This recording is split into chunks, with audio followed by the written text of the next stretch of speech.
Hello and welcome to the first episode of this car segment of Jeopardize. So, this is basically season 2 of episode 1 without even completing season 1, or you could say it's part 2. So, the first car I'll be talking about is the Audi or Audi A3, which is slightly affordable. Now, Audi have digitally released the new generation A3. The second model after the Sportback in the A3 family is bigger, better looking and gets the new age technology. This new sedan gets the hybrid powertrain for the first time. The new A3 is longer and taller than the older model. The front of the car has a single meshed honeycombed grille and is beautified by the new headlamps, which consist of pixel array made up of 15 LED segments. The major changes are on the inside. This is the place where the A3 gets a new virtual cockpit and a heads-up display and a 10.25-inch MMI, which means man-machine interface. Touchscreen features with Audi's latest interface. The steering wheel is new and air vents are repositioned, while the center console is connected with the dashboard like the one seen on sports cars. The gear lever is replaced by a small joystick which is shift by wire. Overall, the new A3 sedan's cabin looks more upmarket and expensive than before. In terms of engine, there are two options.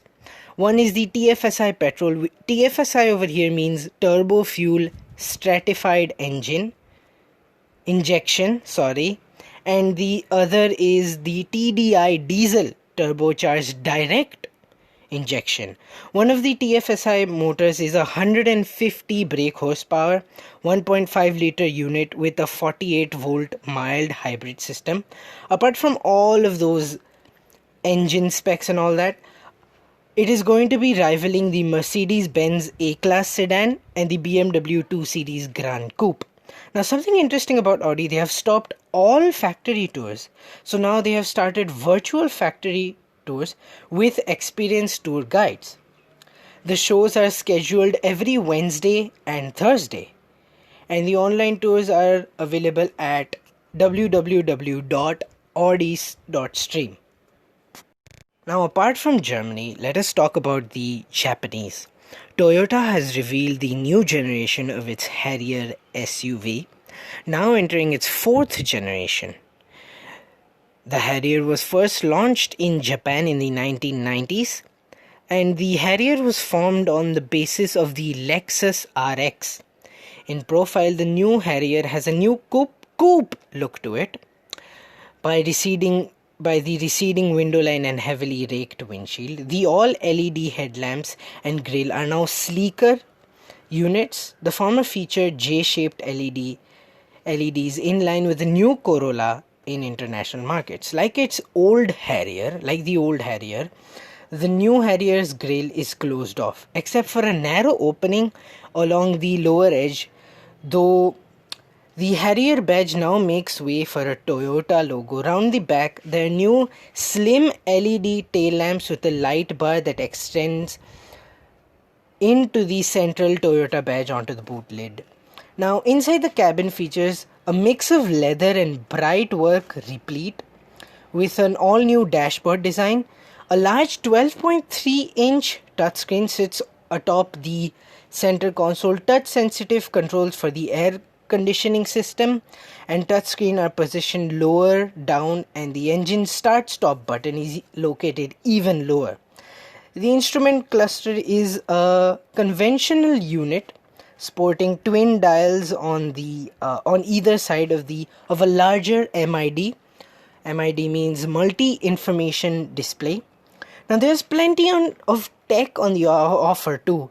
A JBL audio system, electrochromic panoramic sunroof, the company's safety sense collision mitigation system, a digital rear view mirror, a JBL audio system, and more.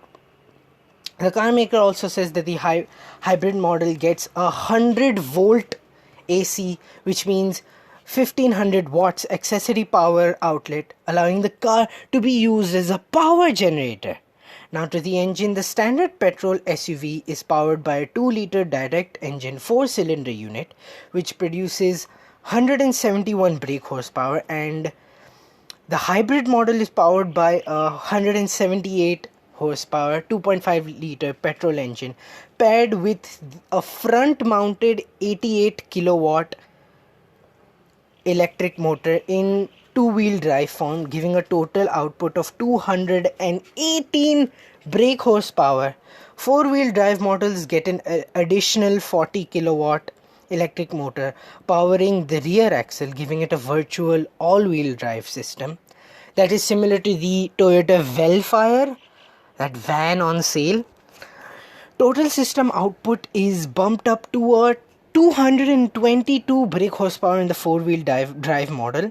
Now, if you noticed something, Toyota Harrier and Tata Harrier. So there's going to be a slight of good competition between the Harriers. Now, some interesting news for America. The Ford Mustang, the iconic muscle car and the iconic sports car itself, has turned 56 years old this year. And for the Mustang's gift, the people have crowned it as the most successful sports car. And this is because more than 100,000 Mustangs were sold globally, which is extremely exciting because I myself saw a few Mustangs 3 or 4 months ago. Now on to the Italians and the way of making cars. Italy's horse, or what some people would call the Ferrari, are releasing a whole line of cars called the Icona.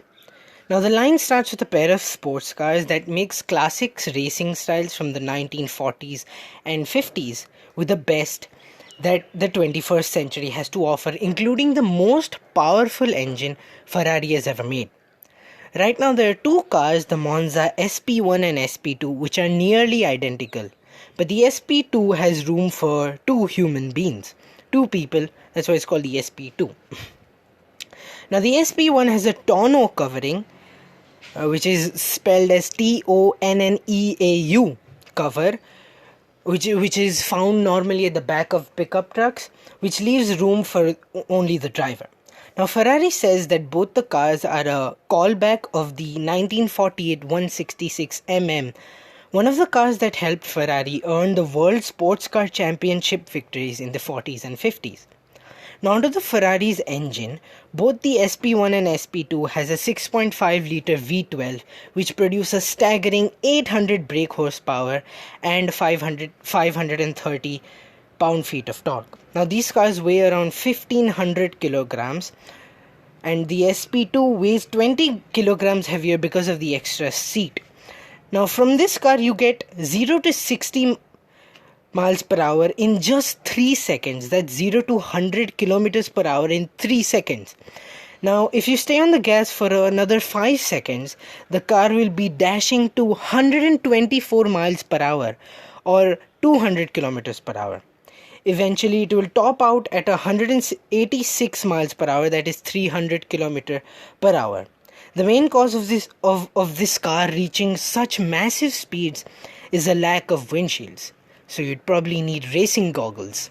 Actually, some interesting news about the racing goggles is that Ferrari has got an exotic, expensive and very rare fashion designer to make all the apparels to drive this car. So you can't go and drive this car in your boxers, which is a bit sad.